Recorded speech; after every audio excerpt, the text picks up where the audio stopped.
Hi guys, it's Karen, and today I am going to do a video about my time at the Ohio National Doll Convention, which was held over this last weekend, October 5th, 4th and 5th, so Saturday and Sunday.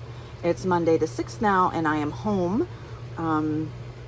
It was put on by the United Federation of Dolls, or whatever that the national organization is. I have some stuff from them, so I'm going to do this video in two parts.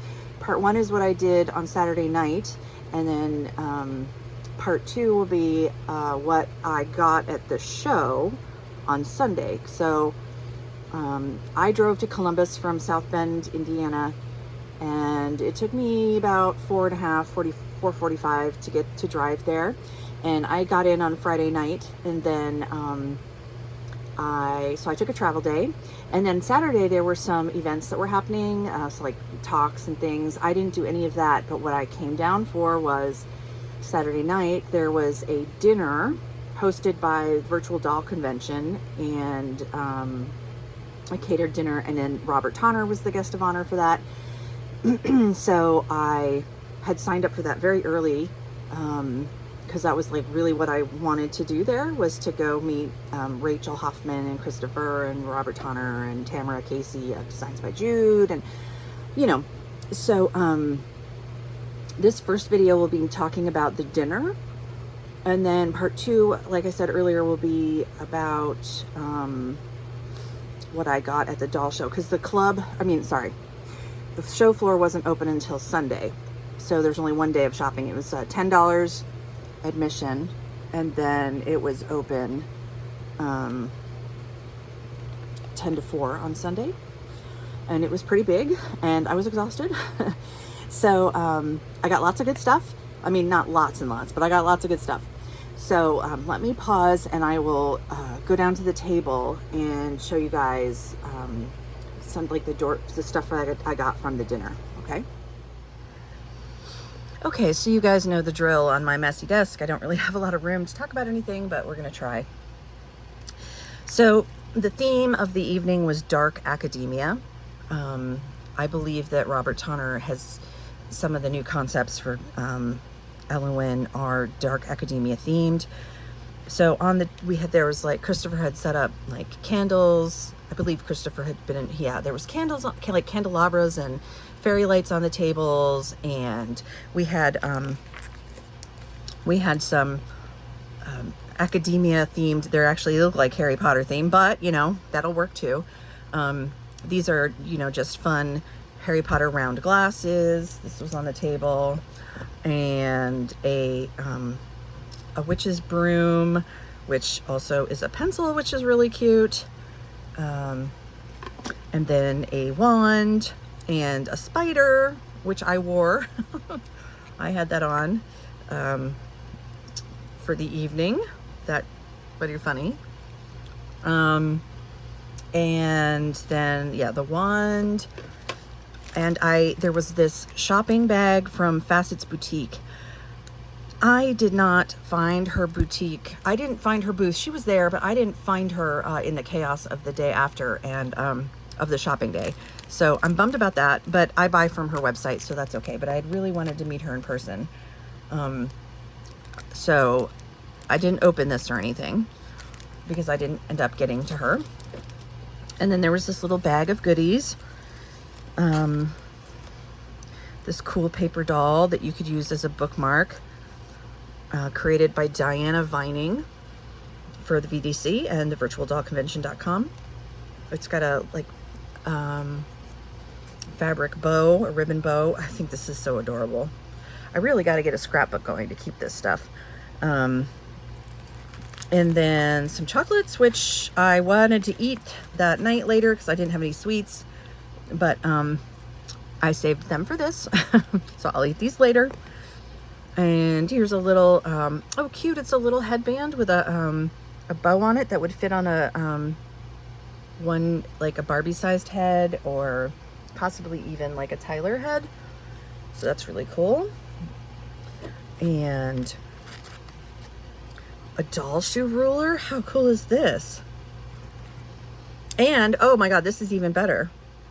It has shoe sizes for some of, you know, their favorite doll. Okay, so Elwyn is 50 millimeters, Grace 55, and Ginny, American Girl.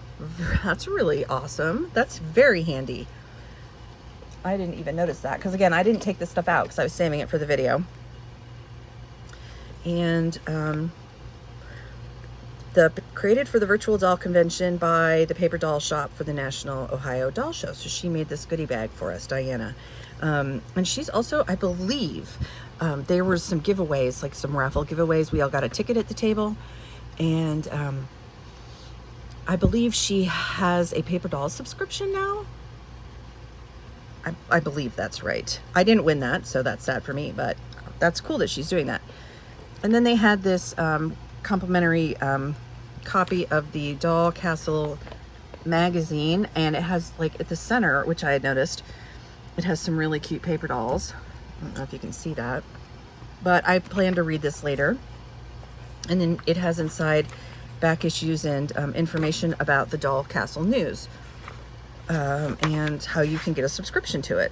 So that's extremely cool. So during the dinner, we got to meet people, and obviously at our tables, and I met some people from, funnily enough, there was like half the tables from Indiana where I'm from, just randomly because there was no assigned seating. And then I met some people from some ladies from Georgia and a lady from Saratoga, New York, which was really cool. And I also waiting outside, I met some vendors and stuff and some other attendees.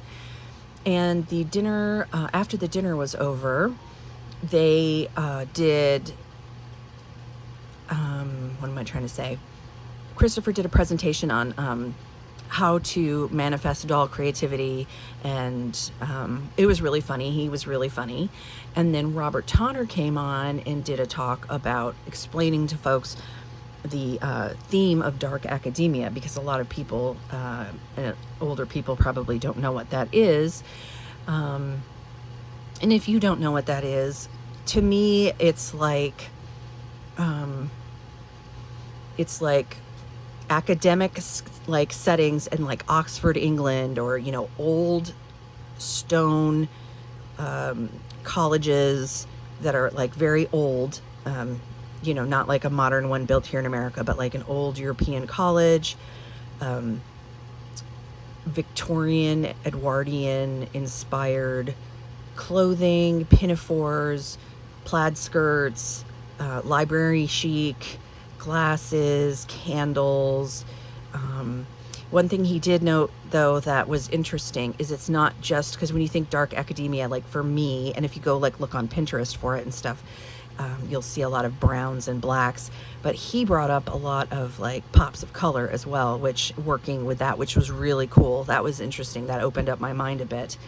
And then after that, there was a costume contest. Apparently, at some point they had updated the event to include a costume contest where you're supposed to, I guess, dress academia themed. Most of the room didn't get that memo because there was no memo sent, but it was put up on the website later.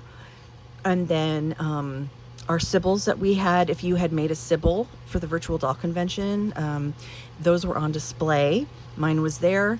So then I was able to take a picture of that and check out all the Sybils in person. Tammy Powley from Peacecraft Dolls, she had also done a Sybil, and that was there. And then we were able, then the piece de resistance of the evening is we all got a free doll from Robert's personal collection. So I'm going to pause this and I will get that doll and we will unbox her. Hold on just a minute.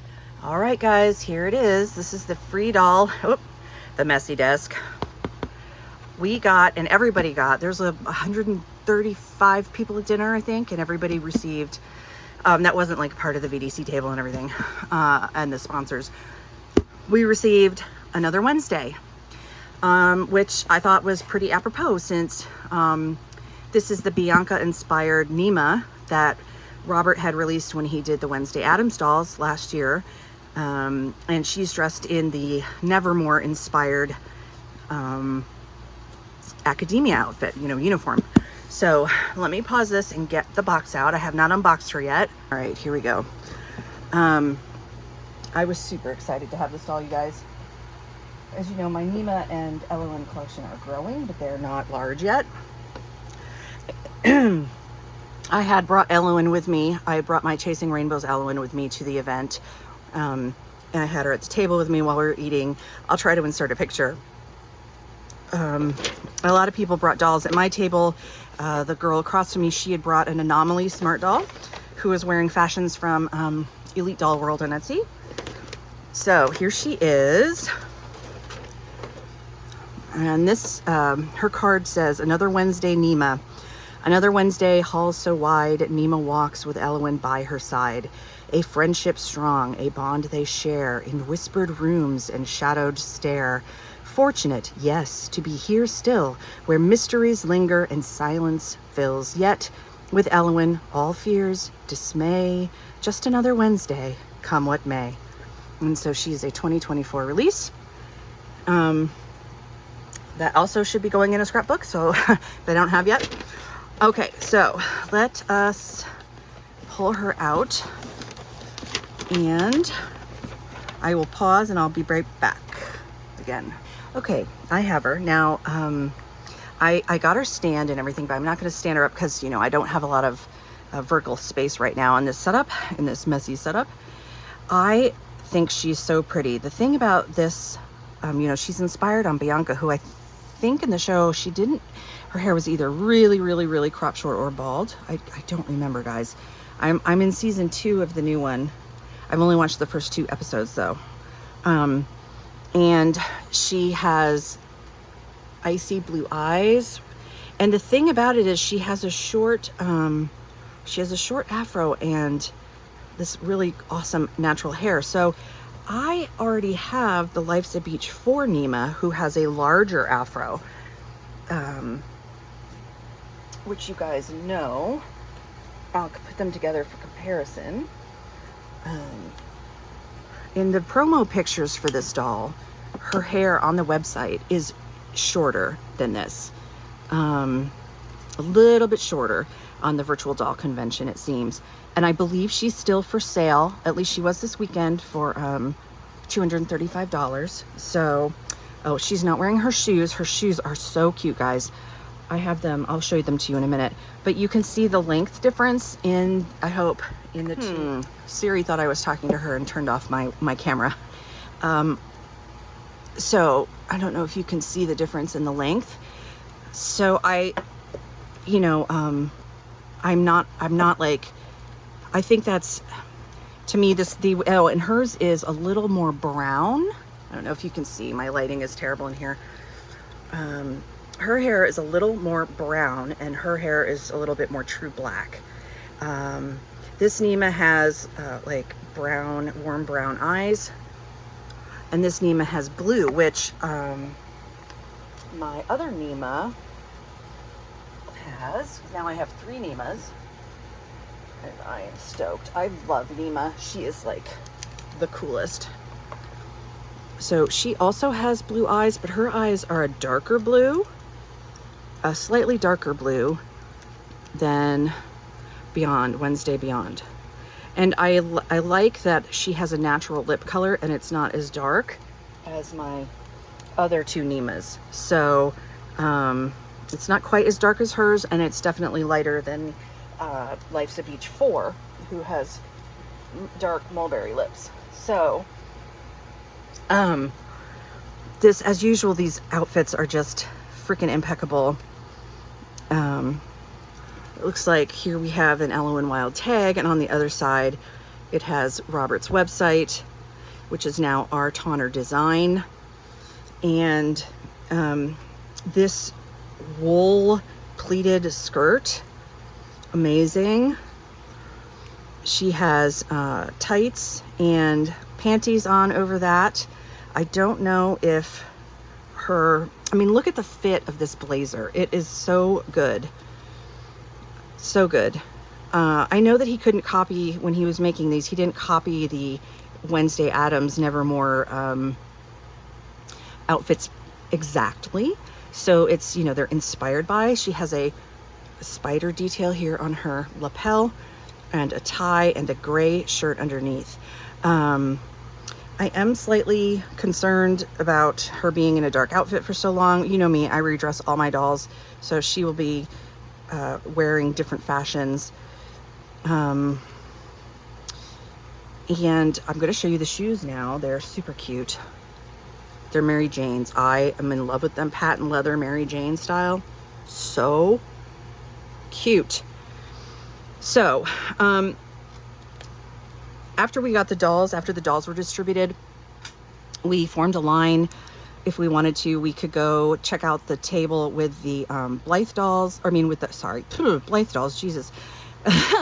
With the Sybils, because the Sybils that everybody had sent in were on display. I found mine and I found Tammy's.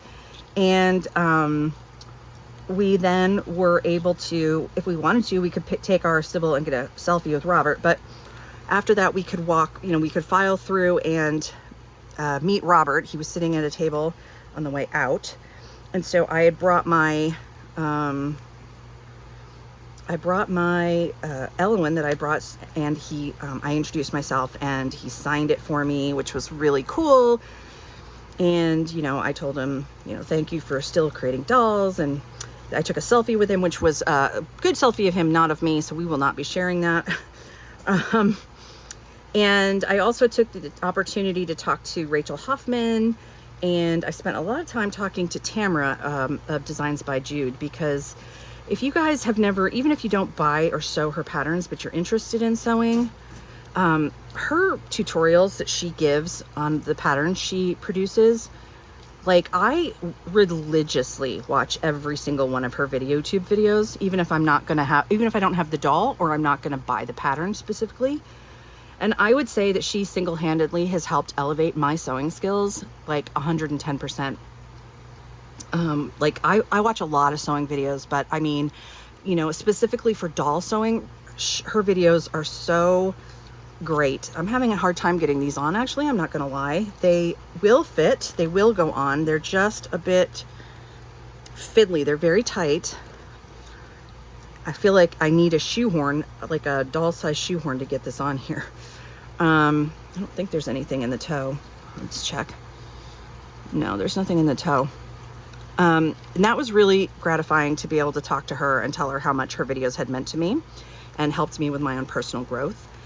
And so as I get this on here, so that was super exciting. I really had a great time meeting new doll people up in my area. There's not a lot of doll collectors. There's not a club. There's nothing right now in my, within an hour's radius of my location here. And, I am considering joining the UDFC or whatever, the United Doll Federal, whatever. I'll tell you guys the real thing. It's, just so that I can be updated, about other doll events happening across the country. But it is $40 a year, so I am weighing that. Maybe next year I will do that for next year. And the couple there, I could go to some of the things that are happening in Indiana where did I put these on the wrong feet? Is that the problem? Of the ladies that I met, but they're all like a little bit far from me. No, I did that right. They're all a little bit far from me.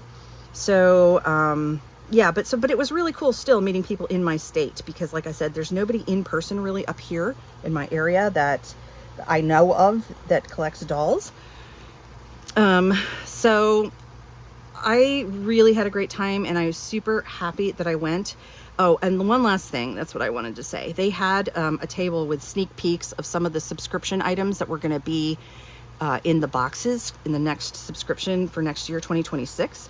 And I do have pictures of those, and I will put those up at the end here. I'm going to stop filming and put these on off camera. I shouldn't have taken that one off because now I can't get these back on. I will get them on, and I will keep her in this outfit for a while. if you guys want to see what I picked up at the show, if you want to see the sneak peeks of some of the items, like there was some, I met the designer, Mark, who's in charge of the designs for the Anne subscription box, and I saw some of his designs. Very cute. I really want to get an Anne. And like one of those Ellen outfits that's on the table, I talked to Christopher about the next day. I was like, I've got to have this outfit. So really cute. I'll let you see those pictures. Hopefully, you know, you can get a good idea. I was trying to hurry and not like be in everybody's way. And if you want to see what I got at the doll show the next day on Sunday, subscribe if you're not subscribed, and come on back, and the next video will be my haul from the doll show. Thanks for watching, guys.